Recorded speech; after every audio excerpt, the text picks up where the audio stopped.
Hey guys, Telegram, Sam here. If you don't already know, I have an Instagram. It's telegram_Sam_vital. So if you're on Instagram, check me on there. But today I'm doing a list of what I think are 15 essential punk albums people should have in their collections if they're into punk or if they want to get into punk.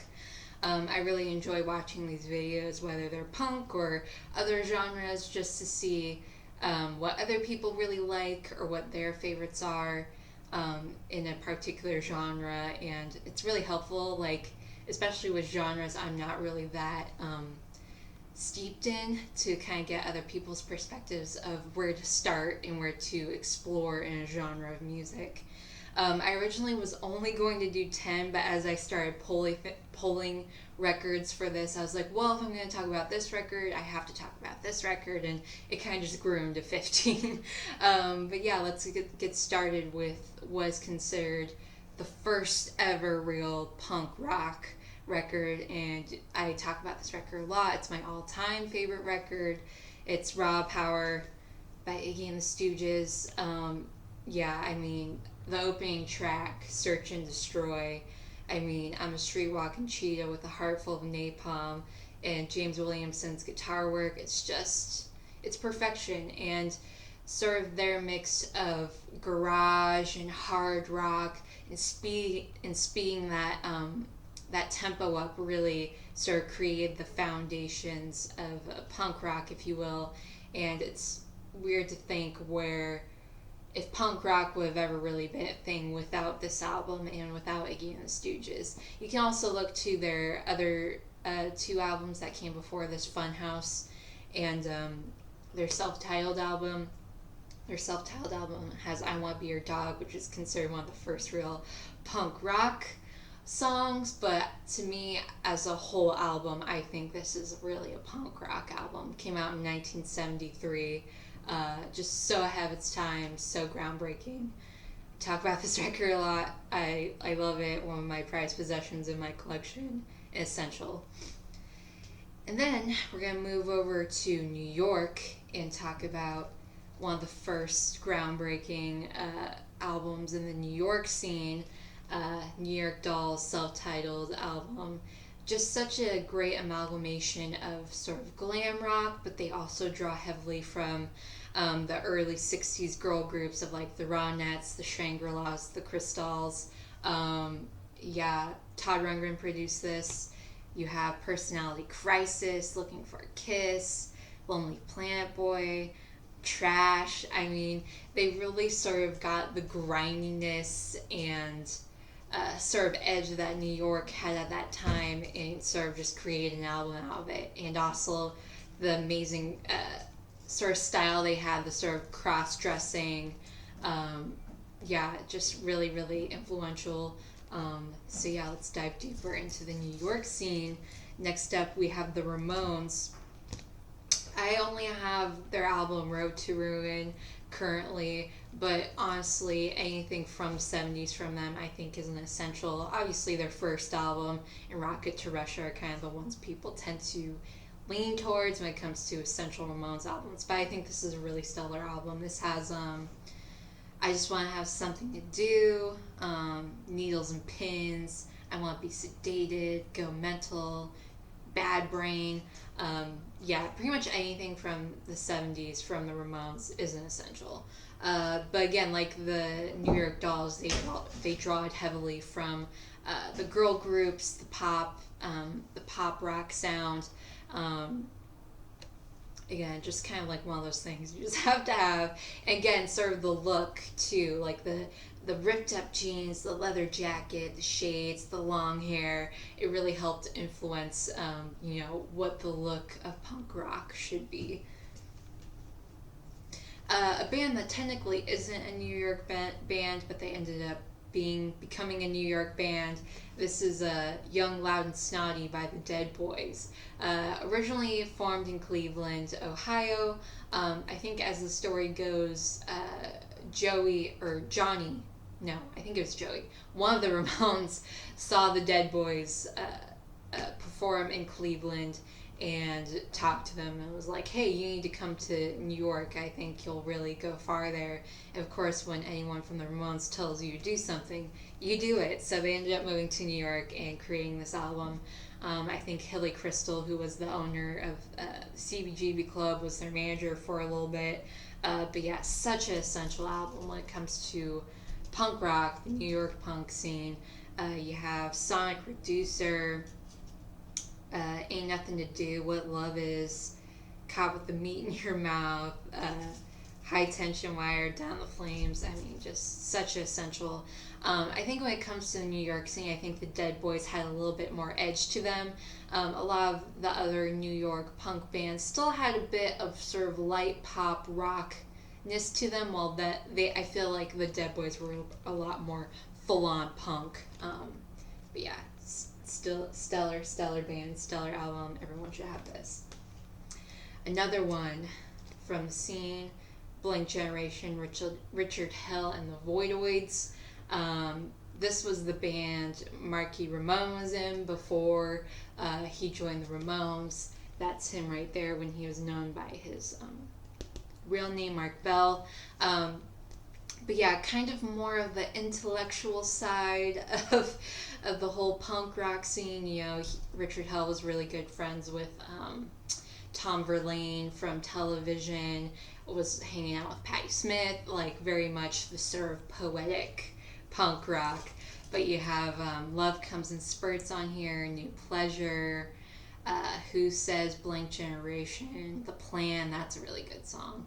Another World, just, yeah, sort of more heady punk rock, but still sort of that grimy New York CBGB thing that you want when it comes to punk in that time. And then we're going to go down, is New Jersey south of New York? I think it's about like west south of New York. But New Jersey bands, the Misfits. This is collection 1. I think when it comes to the Misfits, a lot of their stuff was released through 4U5s. I feel like this is just a great collection of Glenn Danzig era early Misfits stuff. And plus, original Misfits albums are just so hard to find. Even original reissues are hard to find and are very expensive. So I feel like these collections are just great and easy to find for cheap. Misfits, sort of horror, punk, hard rock. I think Omaha Introvert said this, that she liked how non-political they were, which I think is something a lot of people might be more drawn towards if they're tired of getting preached at when it comes to punk music. But yeah, they're just so much fun, so great, just very, ahead of their time, very horror influence. It kind of drew back to the 50s, 60s B movies. You have Hollywood Babylon, Bullet, Horror Business, Teenagers from Mars, Night of the Living Dead, Where Eagles Dare, Vampira, I Turned Into a Martian, Skulls, London Dungeon, Ghouls Night Out, Astro Zombies. I mean, there's just nothing but hits on here. If you are going to have the Misfits, you should just get this. I mean, Glenn Danzig has just such a interesting voice. It's like Elvis on steroids. Just really great. Love the Misfits. Another New York band, but they also kind of have their own twist and sound. This is Songs That the Lord Taught Us by the Cramps.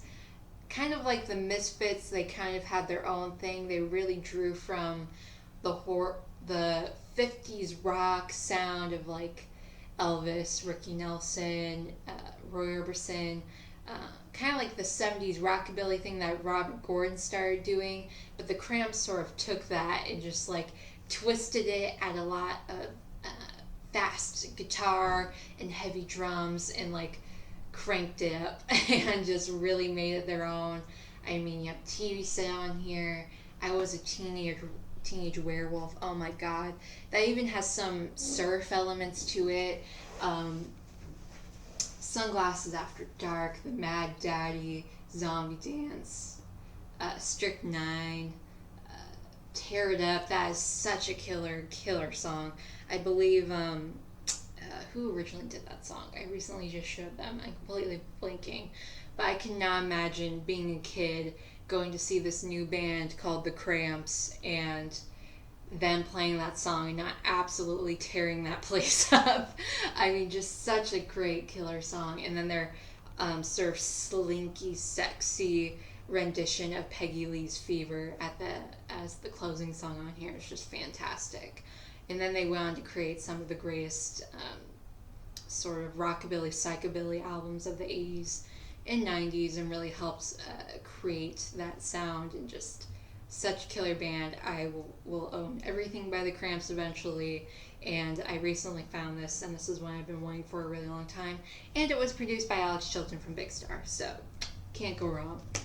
Okay, now we're moving from New York and going over across the pond to the London scene. Obviously, the album that really kicked off the whole punk rock movement over in London. This is Nevermind the Bollocks. Here's the Sex Pistols. I mean, you already kind of know the influence this had if you're watching this video. I mean, it's interesting to think where punk rock would be without this album. So influential, not only to the London scene, but just the whole punk rock scene in general. Pre-Vacant, God Save the Queen, Anarchy in the UK, Submission, No Feelings, Holiday in the Sun. Just every song on here is just so influential and amazing. And Malcolm McLaren was actually really good friends with Johnny Thunders. After New York Dolls disbanded, Johnny Thunders went over to London to kind of get away from the New York scene, tried to get clean from drugs, which obviously didn't work. But him and Malcolm McLaren ended up becoming really good friends.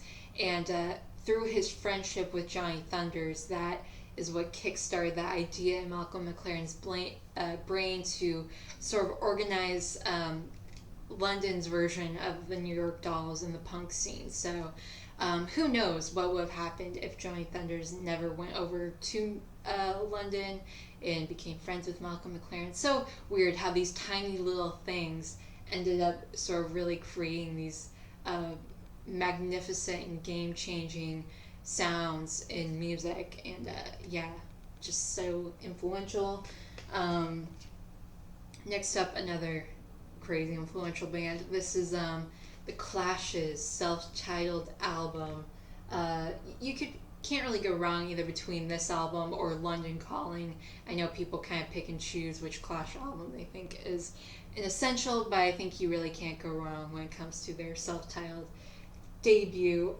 Again, kind of really taking from what Sex Pistols were going with, but they added a lot of hard rock elements, rock, sort of 50s rock elements, also added some reggae, Career Opportunities, Cheats, Police and Thieves, Garageland's a good one, London's Burning, White Riot, oh my god, White Riot, Jeannie Jones is a good one. But yeah, such a unique sound from them. They really took a little bit of everything and sort of made it their own, and really kind of expanded what punk rock could be. You know, it didn't have to be so straight-laced, kind of like what Sex Pistols were doing. You could like take and form your own sort of sound, but also still keep it punk, you know? And personally, one of my favorites of the whole London scene, one of my favorite punk rock albums in general, this is Germ-Free Adolescence by the X-Ray Specs. Oh my god. I love this album. This is an album, again, I've talked about quite frequently. Game-changing, especially when talking about how male-dominated punk rock was during this time. You had Polly Styrene being the front woman, the writer of all the songs on this album. Just, I think she was only 17 or 18 when this album came out, and just completely just killing it, and kind of making fun of the scene and how sort of exclusive it was to, or not, but yeah, how exclusive it was to men, especially white men, and her being biracial, being a young woman, and sort of kind of making fun of it, and also diving into her own identity and where she stands in the scene is just so groundbreaking. And also the saxophone on here is just really cool. A lot of people really weren't using anything outside of, drums, guitars, and bass on punk rock music, and they add some saxophone on here, which really adds some edge to it and really sort of grew the scene to like new wave and post-punk. So great. Everyone should have this in collection, whether or not you listen to punk rock music. Another great band, The Damned. This is Machine Gun Etiquette. If I had their self-titled album, I probably would have shown that one instead, but unfortunately I don't have that one yet. But this is a great album from The Damned. I think this was 1979. So this is kind of right before they kind of dived into the whole goth scene. I feel like The Damned are the London equivalent of the Ramones. Really great at sort of mixing pop and punk and also just hard rock. You have Smash It Up Part 1 and 2 on here, Love Song, Melody Leave These Hands is a good one, Noise, Noise, Noise. Again, kind of making punk a little bit more easy for maybe some pop fans or some rock fans, a little bit more easier accessible and easy to listen to. So you can't really go wrong when it comes to 70s Damned albums. Next up, we're going back to the East Coast in America. This is kind of late 70s, early 80s, at the beginnings of the hardcore scene, especially in DC. I mean, you can't really talk about that scene without talking about this seminal album. This is Bad Brains' self-titled album. I mean, what more to say? Hardcore with mixes of reggae. I mean, they really kickstarted the scene down there, both political and social. They really talk about everything on here, and it's Bad Brains. It's like a must-have. Everyone should have this. Just so killer and so groundbreaking and in your face. And to a point where I think they actually got banned from DC, and they ended up going to New York for a little bit until they could go back to DC. But they actually have a song on here called Banned in DC. Again, another influential, essential hardcore album. Really kickstarted the whole straight edge movement. This is Minor Threat. This is a sort of comp album of their first 2 EPs released in 1981. You have I Don't Want to Hear It, Seeing Red, Straight Edge, Screaming at the Wall, Minor Threat, In My Eyes, As Step. They did a cover of Steppin' Stone by the Monkees, which is fantastic. But again, Minor Threat, so influential. Ian MacKaye, so influential in that entire scene. He founded Discord Records, which really released all of the big important punk rock DC bands during that time, and later on in the 90s, really influential to a lot of alternative bands coming out of DC. And if I had Fugazi, I probably would have thrown some Fugazi in here too. Really killer band that Ian MacKaye was also a part of. But yeah, so influential. Not only the DC movement, but starting this whole straight edge movement of that you don't have to fuck yourself up with drugs and alcohol to be punk. You can just be smart and just play the guitar a little bit and consider yourself punk. So killer album. Everyone should have it. Now we're moving over to the West Coast for our last 2 albums. This one's interesting because it kind of really takes from the Washington, D.C. scene, since Henry Rollins is from Washington, D.C. I believe the story goes Black Flag was touring with their original singer through D.C., and something happened where he couldn't really sing throughout the entire show, so Henry Rollins was in the audience and sort of stepped in and sang with them for a bit. And then once the singer officially left the band, Black Flag reached out to him and was like, hey, we really thought you sang the shit out of our songs. Do you want to come join our band? So, of course, Henry Rollins was like, yeah, I want to join Black Flag. So he ended up moving out to California and creating one of the most influential punk rock hardcore albums ever, Damaged. I mean, Henry Rollins just is so passionate, has such a anger-fueled voice, and is extremely intelligent. And he really just went balls to the walls on this album. You can really hear his anger, his frustration. You have Rise Above, Six Pack, TV Party, Police Story, Gimme, Gimme, Gimme, Depression, Pad Cell, Life of Pain. Yeah, just really kickstarted the whole hardcore LA scene. I mean, the stuff um, Black Flag was doing before Henry Rollins was kind of more just straight laced punk.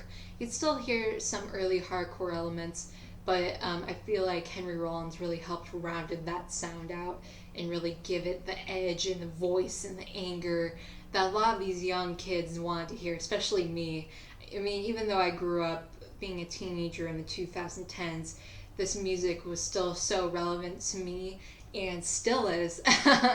Now that I'm in my mid 20s, it's still like, fuck the man, fuck society. But this is really what that album is all about. So, love this album.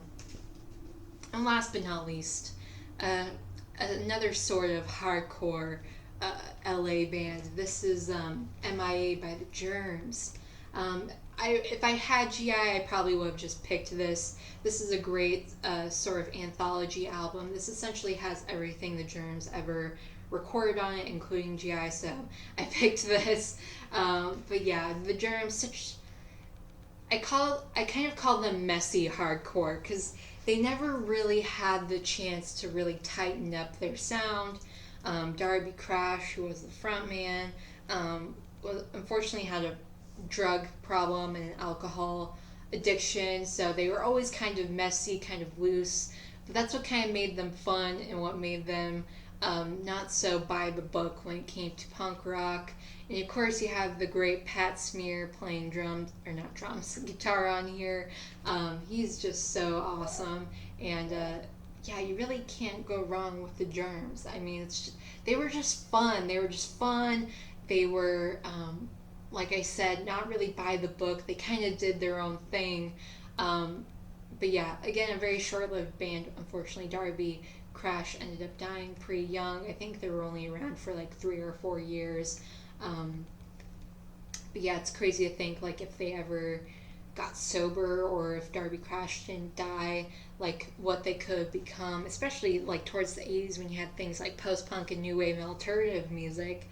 What could have happened? But yeah, it's really cool to hear, yeah, just them doing their own thing and not really caring, and kind of just making music without really wanting anything out of it. It's really, really cool, and really kind of DIY. And yeah, they're awesome. And if I probably had X, I would have included their first album on here, but unfortunately I don't have it. But yeah, that was my opinion on what 15 essential punk albums I think people should have in their collections, or if you're just getting into punk rock, where to start. I mean, I could list probably 20 more. But yeah, I wanted to keep it tight and keep it sort of bare bones. Yeah, list some of your essentials. If you think I missed anything or should have included something, let me know.